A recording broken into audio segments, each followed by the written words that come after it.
आज देखुन आमर प्रतिरक्षा मंत्री आमर समस्त प्रिय नेता राजनाथ सिंह जी आज नाकटीदोल ब्लॉक के आसी तार संगे संगे आम लोकसभा प्रार्थी आमर प्रिय नेता धर्मेंद्र प्रधान भी आसी आज एतकी खरा गरम सत्ते आपण मैंने देखु पारुछन हजार हजार संख्यार केन प्रकार लोक मैंने आसिक समर्थन देले इथु जना पड़ुचे जेन प्रकार आमर यशस्वी प्रधानमंत्री नरेंद्र मोदी जी जो लहर अच्छे तार संगे संगे ओडिशा रे गोटे परिवर्तन स्वर आसलान निश्चित भाव में भारतीय जनता पार्टी ओडिशा रे सरकार करवा एथिरे दुई मत नाइन लोक मानकर गोटे मोदी प्रति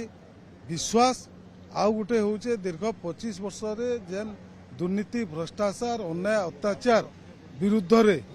जेन जागरण सृष्टि हेलान निश्चित भाव में आगामी दिन में ओडिशा रे भारतीय जनता पार्टी सरकार करवा आ तृतीय थर लगी प्रधानमंत्री भाव में फेर आउ थे नरेंद्र मोदी शपथ नेबे।